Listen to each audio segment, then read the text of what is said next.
Boa noite. Hoje é quarta-feira, 21 de janeiro de 2026.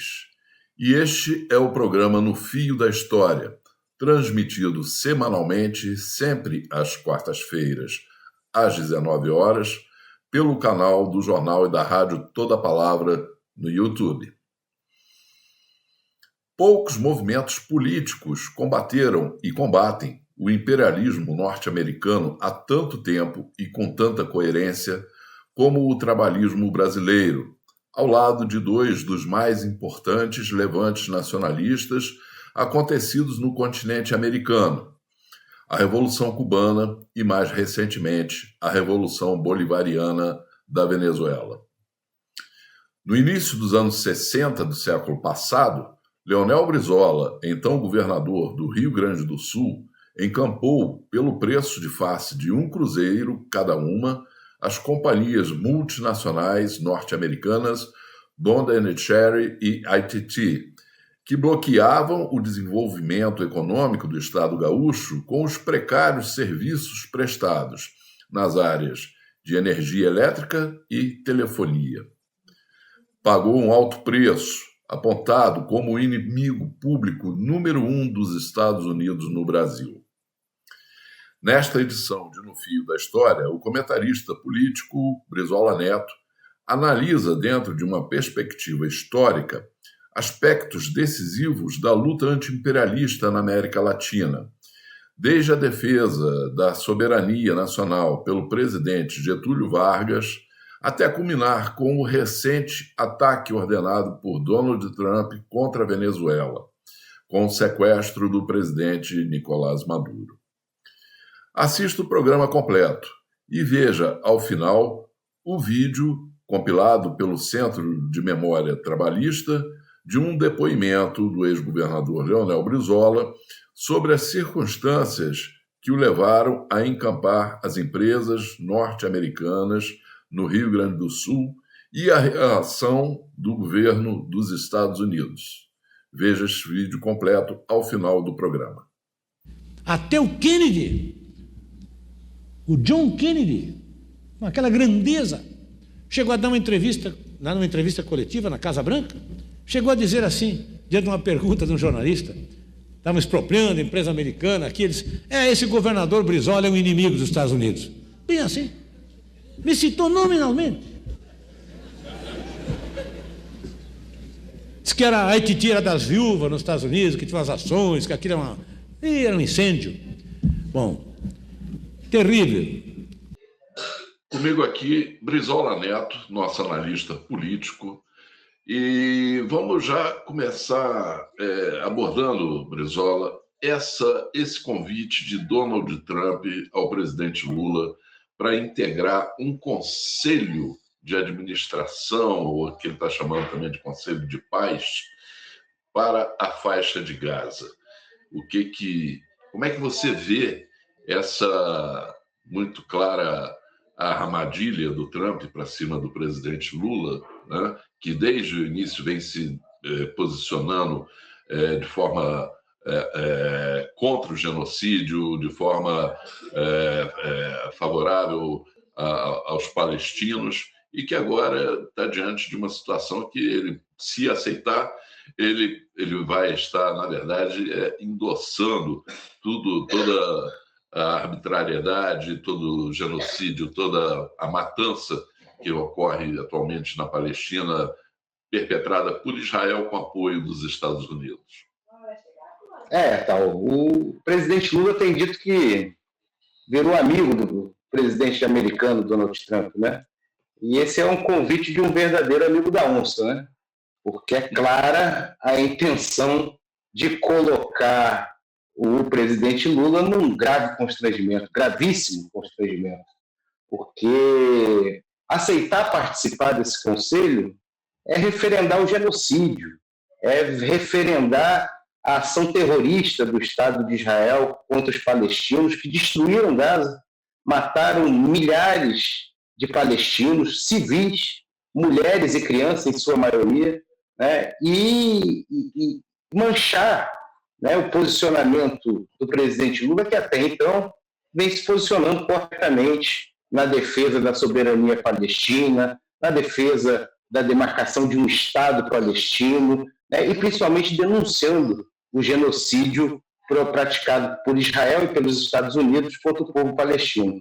Então, esse convite do presidente Donald Trump é um claro constrangimento, né, e eu acho que é um sinal muito claro, né, de como o presidente Trump e o governo americano vão tratar o governo brasileiro. Mais do que isso, né, o processo eleitoral desse ano.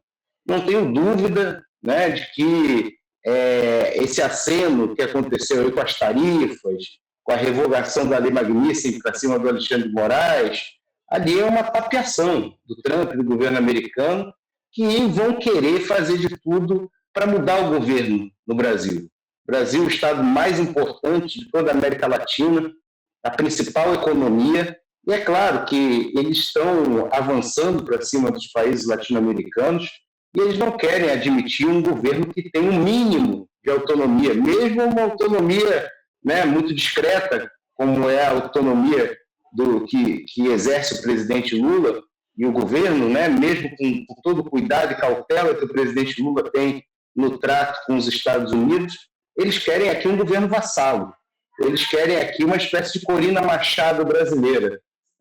E essa é uma prova, né? Quando faz esse convite para o Lula participar de um conselho, né, que de paz não tem nada, é um conselho para instituir o resultado de um genocídio, onde não participam organizações palestinas, né? Então uma verdadeira violência à independência, à autodeterminação do povo palestino, né? Você convidar o presidente Lula para participar desse conselho é colocá-lo em grave constrangimento.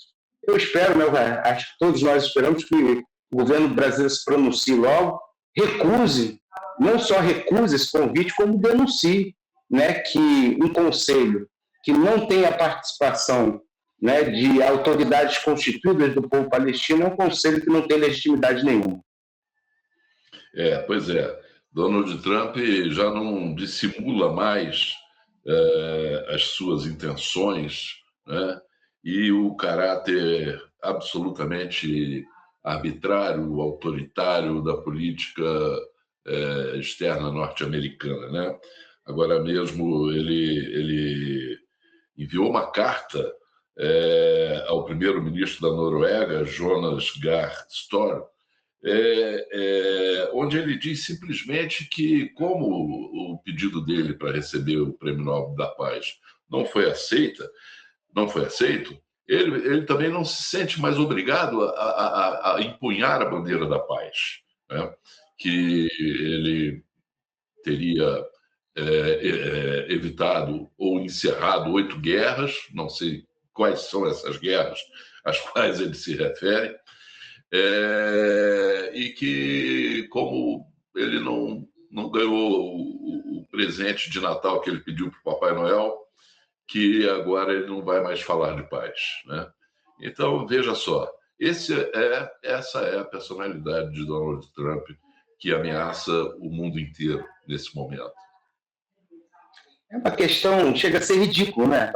Uma questão pessoal, né, que determina a política internacional, a política externa americana, né? Então, hoje a política externa americana ela está sendo determinada por um ator extremamente egocêntrico, vaidoso, né, que não foi condecorado com uma autocondecoração que ele pressionou, né? Tudo bem que esse prêmio Nobel ele já está desmoralizado há muito tempo, né? Esse prêmio Nobel ele é um prêmio articulado por esse soft power europeu e americano, acho que um pouco mais ligado ao Partido Democrata do que aos republicanos, mas ele há muito tempo ele é uma grande farsa, né? Mas diante da negativa, né, de darem o prêmio para o Donald Trump, ele agora diz que não tem compromisso nenhum com a paz, nunca teve, né? Tanto que aí está bombardeando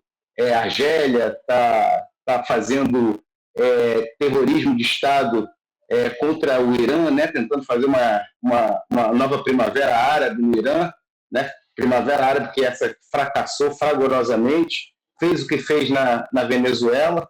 Então, assim, chega a ser ridículo quando ele bota uma carta para o primeiro-ministro norueguês, né, que diante da sua frustração de não ser o Prêmio Nobel da Paz, ele perdeu o compromisso com a guerra e ameaça claramente, inclusive, seus antigos aliados, né, a União Europeia, quando diz que, independente da postura, né, da Dinamarca, da Inglaterra, da França, da Alemanha, que enviaram até tropas para a Groenlândia, né, que isso não é suficiente e que, para a segurança nacional americana, ele vai tomar a Groenlândia ou vai tomar numa negociação, provavelmente talvez os europeus entreguem a Groenlândia para ele, ou se não acontecer, ele vai tomar a força, como ele tem feito. Aliás, assim, nesse ponto, o Trump, ele até revela, né, o que é, de fato, o imperialismo. Estou falando isso, porque nós aqui somos no fio da história, né? Então, assim, eu acho que é importante resgatar a história, porque parece, né, quando a gente está olhando isso que está acontecendo, parece que o imperialismo não existia e que voltou a existir. Né? Parece que o imperialismo está voltando, quando, na verdade, nunca deixou de existir. Né? Nós, trabalhistas aqui, nós somos muito escolados com isso. Né? A ação do Estado americano, a ação dos Estados Unidos na América Latina é uma ação brutal, uma ação, né, que teve diversos episódios de intervenção direta. Nós, trabalhistas aqui, sofremos isso claramente, né, com Jango e depois com o Brizola. O Brizola ele foi impedido, obstaculado até a morte, praticamente, né, sua morte política, pelo imperialismo americano. E eu lembro que dentro do Brasil diziam que o imperialismo não existia mais, né? Diziam que isso era teoria da conspiração, que o Brizola tinha ideias atrasadas de um passado que não existia mais, quando na verdade ele sabia, né, que a resistência imperialista era o único caminho para o desenvolvimento do país, era o único caminho, né, para a gente afirmar de fato um projeto nacional, a soberania do país. Eu me lembro, inclusive, na morte do Brizola, a gente recebeu uma carta do Fidel Castro. E nessa carta, o Fidel Castro falava assim, que o Brizola era uma referência necessária para todos os lutadores anti-imperialistas da América Latina. Isso marcou muito. Né? Então, assim, hoje a gente vendo assim, o Trump escancarar as garras do imperialismo, né, eu acho que é uma lição para muita gente da política brasileira, inclusive da esquerda brasileira, que durante muitos anos negaram a existência do imperialismo aqui na América Latina. Sem dúvida. E você citou o Fidel, né, a carta que ele enviou ao Brizola. Eu me lembro que o Fidel, vindo ao Brasil, visitou o Brizola na casa dele, né, eu estava presente nesse episódio. E eles sempre tiveram laços políticos muito próximos, muito estreitos, né? E eu acredito que a gente pode dizer, Brizola, que a Revolução Cubana e o trabalhismo brasileiro, provavelmente agora, claro, depois do surgimento da Revolução Bolivariana na Venezuela, seriam os movimentos políticos mais importantes de resistência contra o imperialismo norte-americano. Não lhe parece isso, não? Exatamente. Aliás, isso começa com o governo do Brizola no Rio Grande do Sul, né? Então, quando o Brizola faz a encampação de duas multinacionais, ainda governador do Rio Grande do Sul, a ATT, né, AT&T, e a Bondenshare, né, ele encampa essas duas empresas que obstaculavam toda e qualquer tentativa de desenvolvimento econômico no Rio Grande do Sul, porque uma controlava a telefonia e a outra controlava a energia. E só a partir da estatização dessas duas empresas, o Brizola conseguiu imprimir um programa de desenvolvimento, mas ali ele já ficou marcado pelo imperialismo, né, como um inimigo dos interesses do Império no Brasil. E depois com Getúlio, né, o Getúlio afirmando o seu projeto nacional de desenvolvimento, né, foi a morte, foi o suicídio, principalmente depois que fez a Petrobras, que criou a Petrobras, né, o imperialismo inundou a imprensa brasileira, né, inclusive no livro do Zé Augusto Ribeiro, ele denuncia que as petrolíferas que nunca tinham anunciado nos diários brasileiros, as petrolíferas americanas passaram a anunciar nos jornais brasileiros para fazerem os editoriais. E aí criaram aquela campanha, né, denunciando como se houvesse corrupção no governo Vargas, criaram aquela história lá do Lacerda e levaram o presidente Vargas ao suicídio. Mas antes do suicídio, o presidente Vargas escreveu uma carta-testamento, que é o documento mais importante da historiografia contemporânea brasileira, né, e que denuncia com muita clareza que a grande razão que impediu o projeto nacional de se desenvolver era justamente a ação imperialista. Pois é, e essa carta-testamento foi lida por ninguém menos do que Fidel Castro na prisão, quando ele estava preso depois do assalto ao quartel de La Moncada, né, a primeira tentativa, né, que foi fracassada, de tomada de poder em Cuba pelos revolucionários, né? Fidel foi preso, né? E nesse período da prisão ele foi o período do suicídio do presidente Vargas, e ele leu, e ele disse que há registros sobre isso, né? De que aquele documento foi muito importante para ele na construção da sua visão política do continente latino-americano e também da própria construção da própria Revolução Cubana, né? Então, conforme eu tinha dito, eu acho que isso é uma prova de que esses movimentos, a Revolução Cubana, o trabalhismo brasileiro, né? O trabalhismo gaúcho, o trabalhismo brasileiro, e agora, mais recentemente, a Revolução Bolivariana, eles se conectam de uma forma muito forte e seguramente são os maiores e mais profícuos e longevos movimentos políticos de resistência ao imperialismo na América Latina. Só para fazer mais um registro, você sabe que existem documentos americanos que são classificados, né, e que só são liberados 20, 30, às vezes 50 anos depois, né?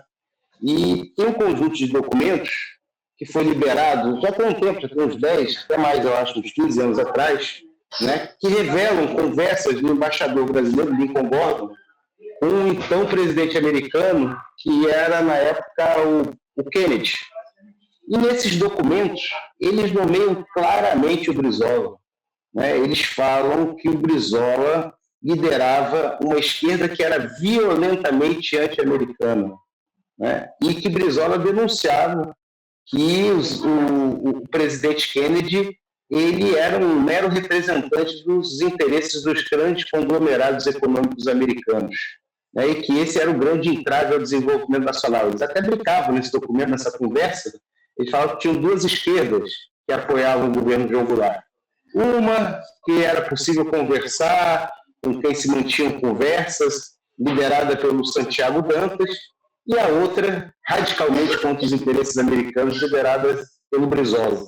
Aliás, isso até remete à pós-democratização, né, Ricardo? Que a gente tinha uma esquerda firme, né, no seu compromisso nacional, né, e na reabertura a gente teve um pedaço da esquerda que não entendeu a questão nacional como prioridade.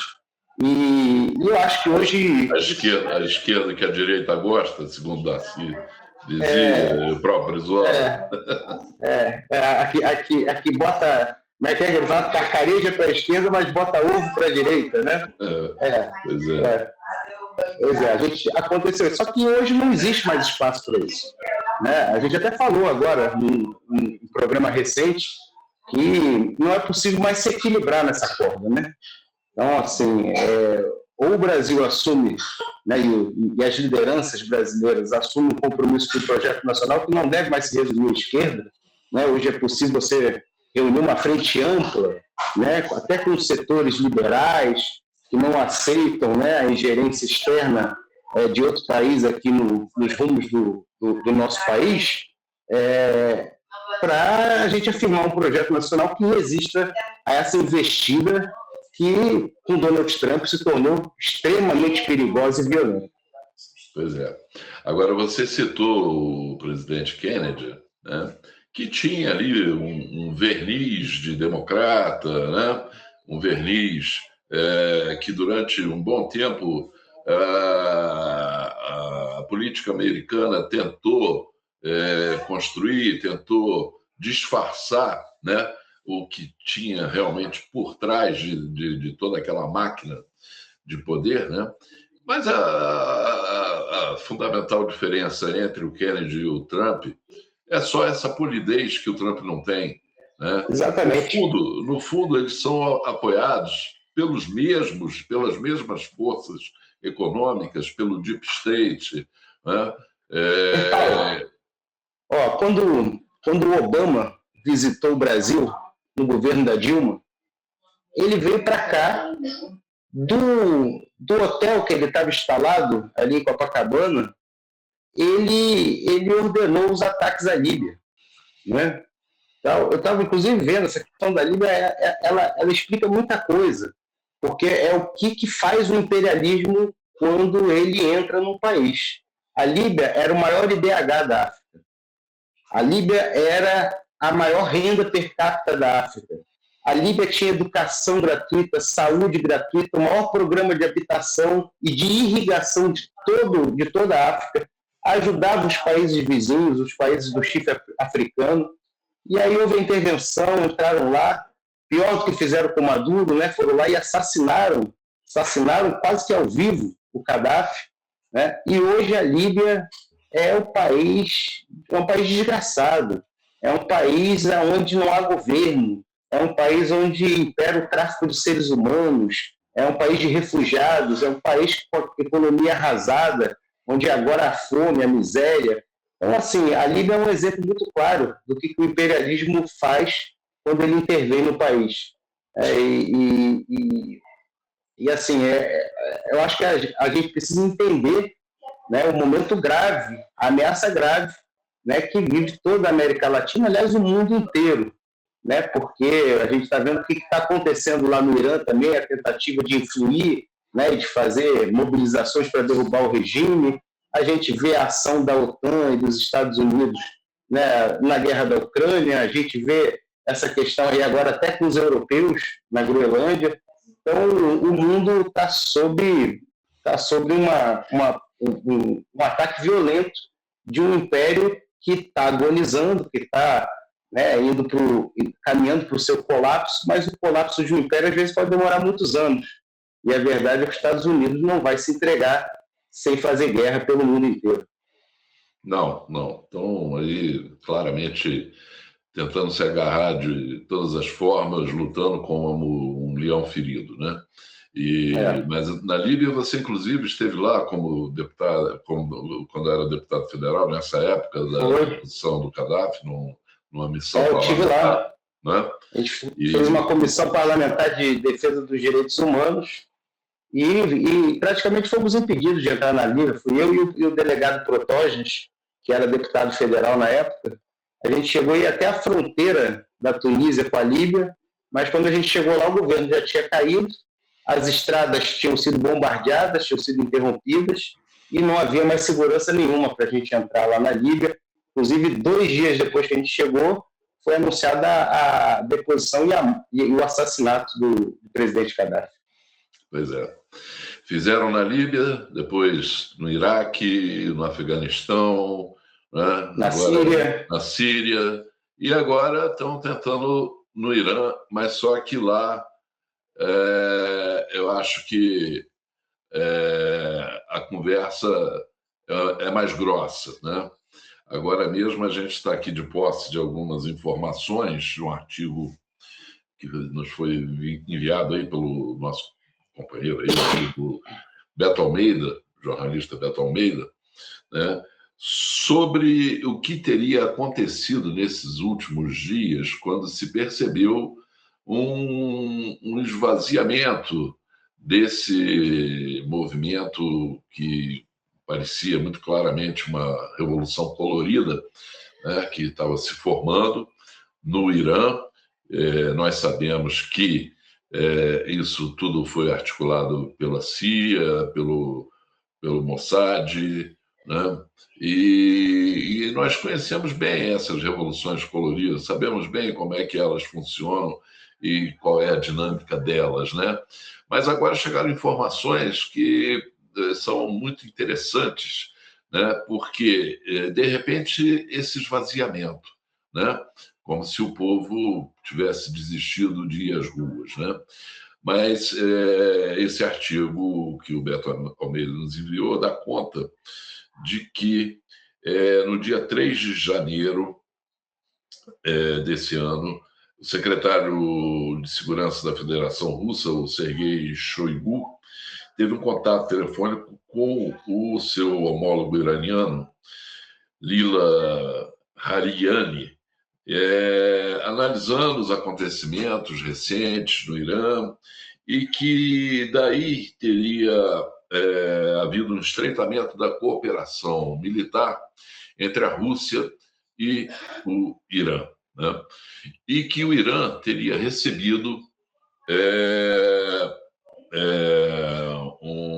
um aparato de guerra cibernética, armas, né, para a guerra cibernética, né, que hoje é assim a chave, né, da guerra moderna, né, como se viu agora recentemente na Venezuela, né, foi através da guerra cibernética, né, que os americanos desligaram praticamente todo o sistema de defesa venezuelano, né? E essas informações dão conta de que o Irã recebeu esse sistema de guerra eletrônica chamado Tirada 2S, né?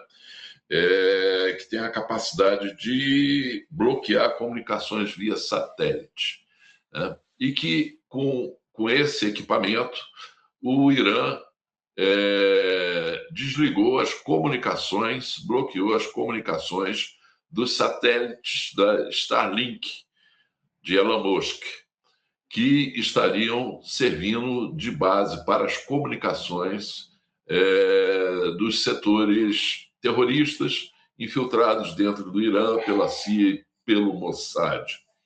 Com isso, eles perderam o controle das comunicações, não conseguiram mais se articular e foram presos, inclusive porque os militares iranianos, a partir desses equipamentos, eles conseguiram também localizar as antenas do sistema Starlink nas cidades iranianas, onde eram exatamente as bases terroristas da onde estava sendo emanada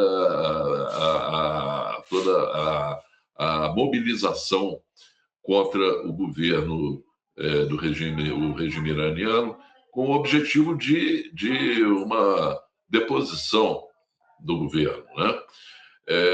Então, eu acho que são informações muito importantes, né, que mostram que os Estados Unidos não são os únicos que têm essa capacidade de fazer essa guerra cibernética com eficiência, com eficácia, né?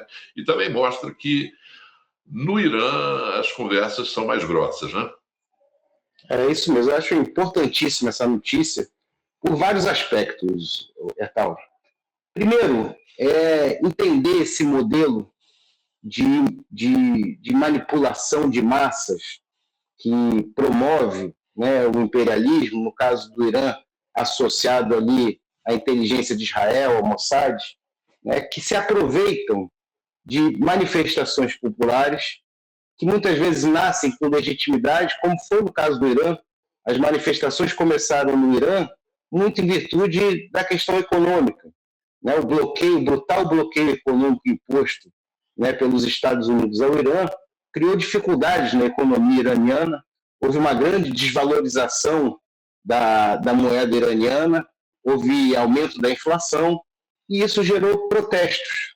E aí, em meio a esses protestos, começaram a se infiltrar esses grupos terroristas, né, organizados pela CIA, organizados pelo Mossad, né, que aproveitaram aquelas manifestações para dar a ela não um caráter de protesto à situação econômica do país, mas para dar a ela um caráter de que havia ali, né, um clamor popular pela mudança de regime, pela queda, né, do regime do Ayatollah e pelo restabelecimento, né, de uma monarquia que tinha sido deposta do Irã, uma monarquia que era violentíssima, uma monarquia, né, que era super autoritária, que tinha sido deposta no Irã na Revolução Iraniana. Isso aconteceu no Brasil também. Quando a gente lembrar de 2016, né, começaram manifestações por causa do aumento das passagens de ônibus, e no meio daquelas manifestações começaram a se infiltrar grupos organizados que usaram aquilo para criar ali um clamor popular, né, para que houvesse a queda da presidente eleita, que era a presidente Dilma. Só que no Brasil eles tiveram sucesso. E essa notícia mostra, né, a importância do controle dessas ferramentas cibernéticas, né, porque com esse auxílio da Rússia, o Irã conseguiu desmontar, né, essas células terroristas, né, mais do que bloquear a sua comunicação, ela conseguiu identificar a localização dessas células e prender esses agitadores, né, esses terroristas, na verdade, porque não são simples agitadores. E assassinos, porque assassinos, os que morreram ali foram executados por eles, pelos próprios terroristas que atiravam tanto na polícia, de um lado, na Guarda Nacional do Irã, quanto nos próprios manifestantes. Exatamente.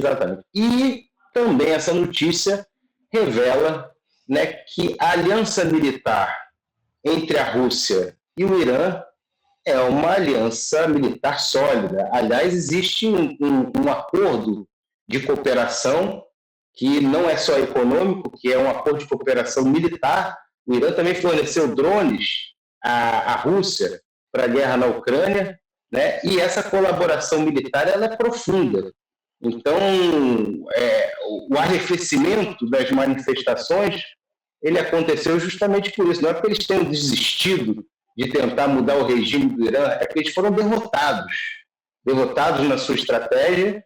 E essa, sem dúvida nenhuma, foi uma derrota que também revela, né, uma falsa impressão que tinha se criado com o sequestro do presidente Maduro de que havia uma supremacia americana nessa guerra eletrônica. Não é isso, é que, na verdade, a aliança militar da Rússia com a Venezuela ela não era tão profunda quanto é no Irã.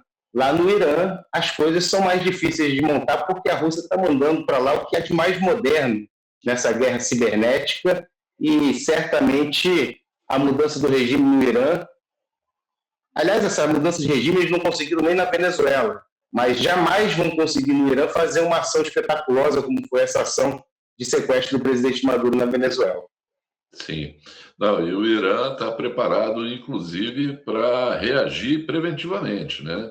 Isso está sendo anunciado de que qualquer sinal de ameaça que eles possam perceber, como agora recentemente, inclusive, chegaram a fechar o espaço aéreo do país, né?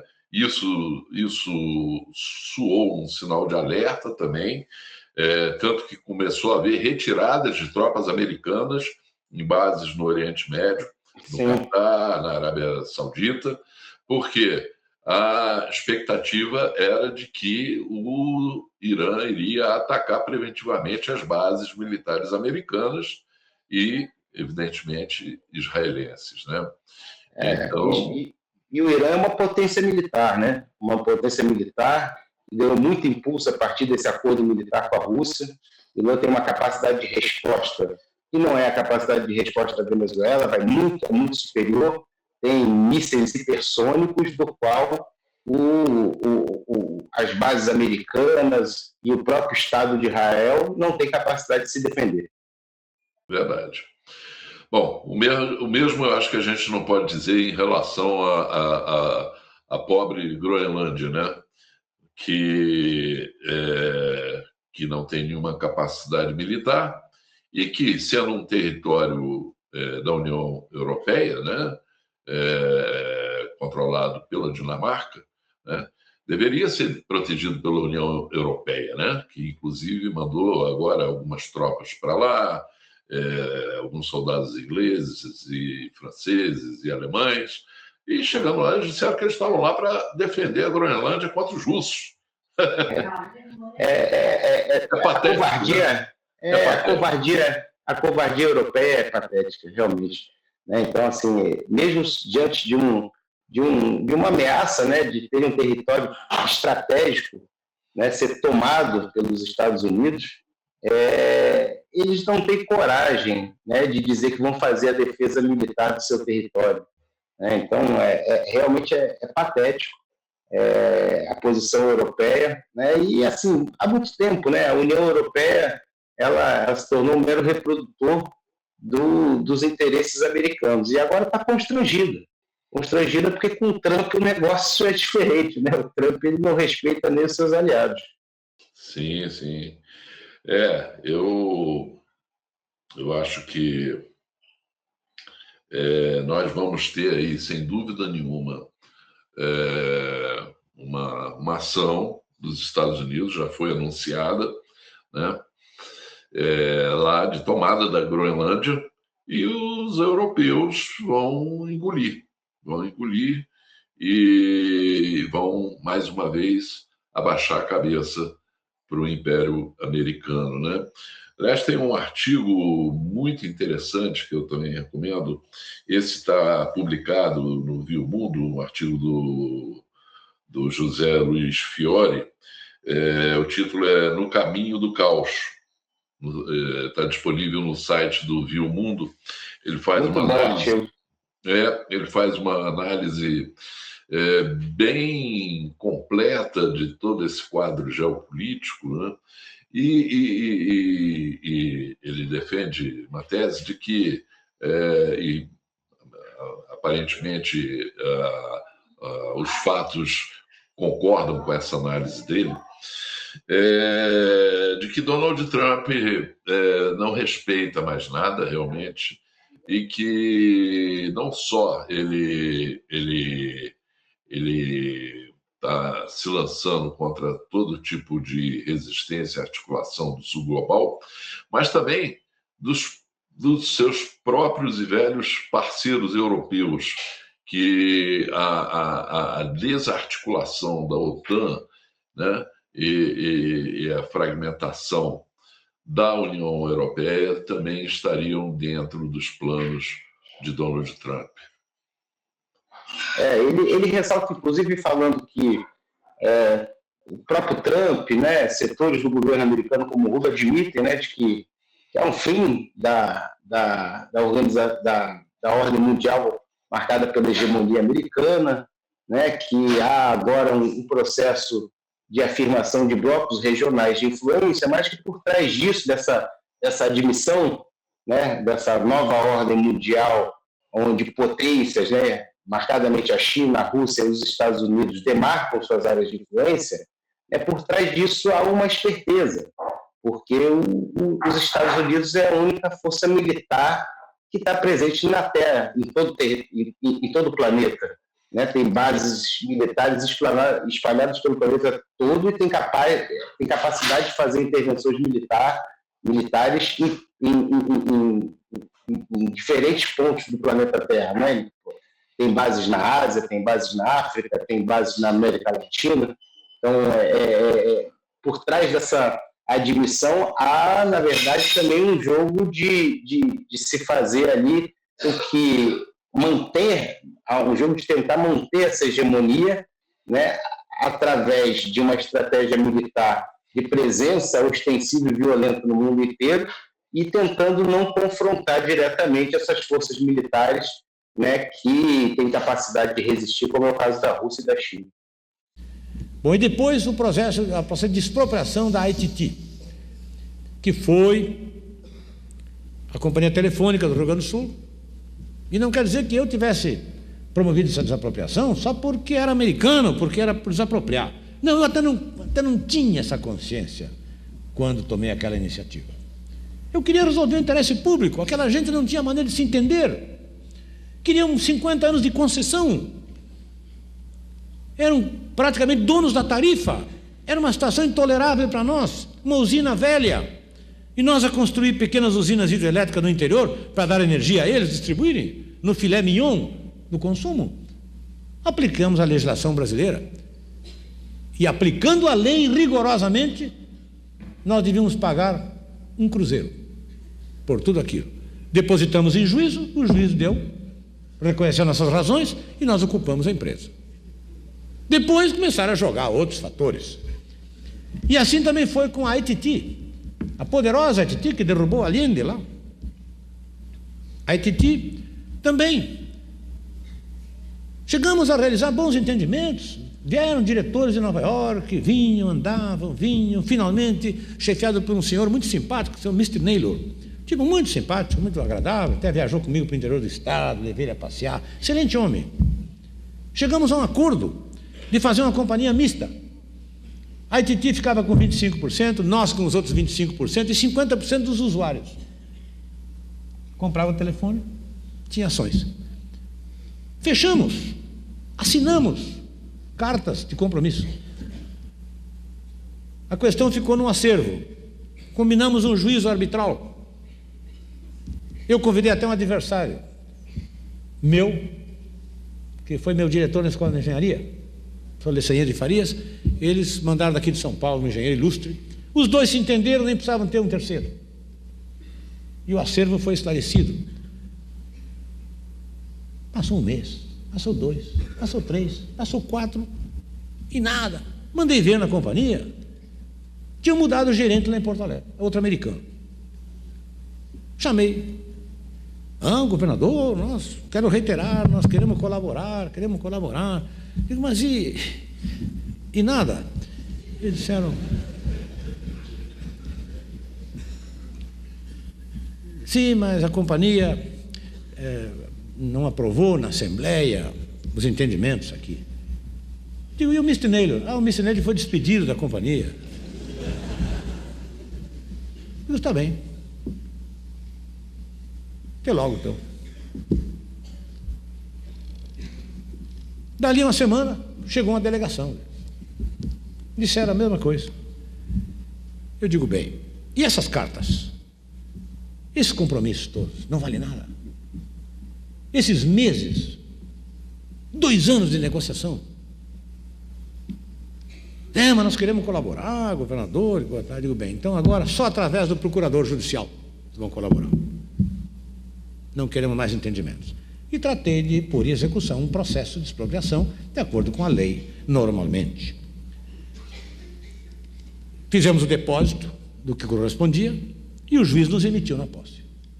Bom, aí sim, até o Kennedy, o John Kennedy, com aquela grandeza, chegou a dar uma entrevista, numa entrevista coletiva na Casa Branca, chegou a dizer assim, diante de uma pergunta de um jornalista, estavam expropriando a empresa americana, aqui eles, esse governador Brizola é um inimigo dos Estados Unidos. Bem assim, me citou nominalmente. Diz que a ITT era das viúvas nos Estados Unidos, que tinha umas ações, que aquilo era um incêndio. Bom, terrível.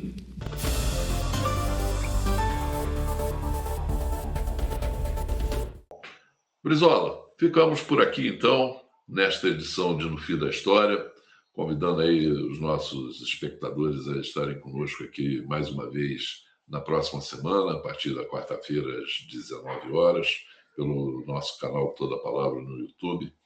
Obrigado aí pela participação, pela presença e nos vemos novamente semana que vem. Obrigado, Hertal. E semana que vem estamos aqui de volta. Grande abraço a todos. Tomara que com uma boa notícia aí sobre o presidente Lula rechaçando esse convite esdrúxulo de Donald Trump para esse Conselho de Paz de Gaza, né? É o que esperamos, né? É o que esperamos. Tomara. Um grande abraço e até a próxima. Grande abraço. Obrigado, até mais.